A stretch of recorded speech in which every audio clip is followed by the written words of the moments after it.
आपसे जानना चाहेंगे कि अगर हम बात करें मिलाज़्मा की, तो हम अक्सर देखते हैं बहुत सारे लोग इससे ग्रसित रहते हैं और वो ये सोचते हैं कि मिलाज़्मा कभी ख़त्म नहीं हो सकता है। मैं आपसे जानना चाहूँगी कि अगर किसी को छाइयाँ हो जाए, मिलाज़्मा हो जाए, तो क्या ये ख़त्म हो सकता है या फिर ये ज़िंदगी भर रहना है? ठीक।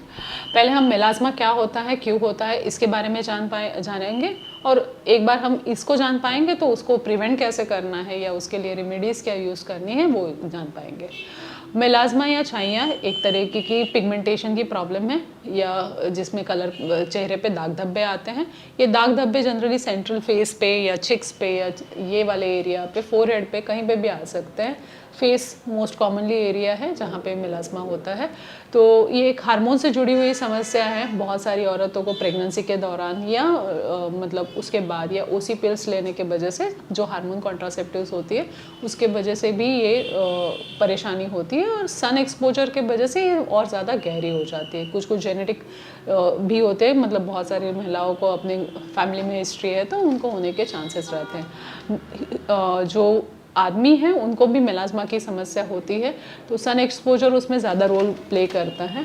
और मेलाज़्मा के 2 टाइप्स रहते हैं, 3 टाइप्स रहते हैं। एक तो सुपरफिशियल मेलाज़्मा, हम जिसको एपिडर्मल मेलाज़्मा बोलते हैं, एक डर्मल मेलाज़्मा जो स्किन के अंदर वाले लेयर पे रहता है, और कभी कभी ये दोनों टाइप इकट्ठे होते हैं। तो जितना कलर गहरा रहता है उतने डार्क ब्राउन पैचेस दिखते हैं। हमारा स्किन का कलर गेहुआ है इसलिए ये कॉन्ट्रास्ट ज़्यादा प्रोमिनेंट दिखता है।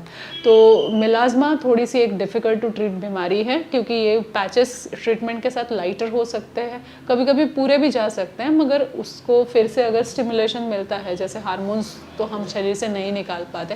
दूसरा एक है कि सन एक्सपोजर भी कंटिन्यूस प्रोसेस है, तो इस अगर हम प्रॉपर सन प्रोटेक्शन नहीं लेते तो ये बीमारी फिर से होने के चांसेस ज़्यादा बढ़ जाते हैं। हर प्रेगनेंसी, डिलीवरी या हार्मोन्स की टैबलेट, इमीडिएट कॉन्ट्रासेप्टिव पिल्स वगैरह ऐसी जो चीज़ें यूज़ होती है उसके साथ ये परेशानी और ज़्यादा बढ़ने के चांसेस रहते हैं।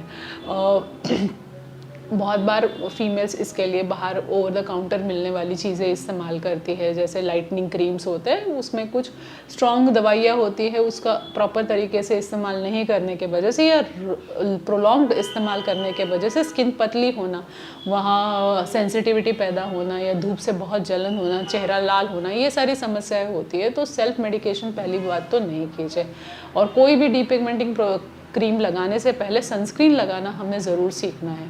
दूसरा ये कि डीपिगमेंटिंग क्रीम्स थोड़े से स्किन को सेंसिटिव बनाते हैं, तो मॉइस्चराइजेशन भी उतना ही इम्पॉर्टेंट है। सन एक्सपोजर प्रिवेंट करना, अवॉइड करना है। बाहर आप जब भी निकले तो सनस्क्रीन ज़रूर लगाएं। सनस्क्रीन अलग अलग टाइप्स के रहते हैं। जो केमिकल सनस्क्रीन है उसको हमें 15 से 20 मिनट पहले लगाना पड़ता है। फिजिकल सनस्क्रीन जनरली हम डायरेक्ट लगा के भी बाहर निकल सकते हैं। टिंटेड सनस्क्रीन आते हैं जो झाइयाँ थोड़ा सा कैमोफ्लेज करने के लिए एक वो फाउंडेशन काइंड का इफेक्ट देते हैं, तो वो प्रोटेक्शन के साथ ड्यूअल बेनिफिट देते हैं, तो उसका भी इस्तेमाल किया जा सकता है। सनस्क्रीन लगाने के बाद चेहरा कवर करना है और तब भी बाहर निकलना है, तो उससे ये सन एक्सपोजर से जो प्रॉब्लम है, आप अगर घर में भी रहते हैं तो भी सनस्क्रीन ज़रूर लगाना चाहिए। आप बाहर जाते हैं, वेकेशंस पे वगैरह जाते हैं तो वाइड ब्रिम हैट का इस्तेमाल करना, सनग्लासेस का इस्तेमाल करना, सनस्क्रीन इस्तेमाल करना, हर 3-4 घंटे में सनस्क्रीन रिपीट करना, ये जो बेसिक चीज़ें हैं वो हमेशा कंटिन्यू रखनी चाहिए। आपने जैसे बोला कि ये कभी नहीं जाएगी, जाते हैं, बट हर पेशेंट डिफरेंट होता है, उसमें प्रेडिक्ट करना डिफ़िकल्ट होता है कि किस में ये कितना रिस्पॉन्स करेगा। बाकी डीपिगमेंटिंग क्रीम्स है, टैबलेट्स है और प्रोसीजर्स है, जैसे केमिकल पीलिंग है, लेज़र है, तो ये बहुत सारी चीज़ें कॉम्बिनेशन में कर सकते हैं जिससे ये परेशानी है वो लाइटर होने में मदद होती है।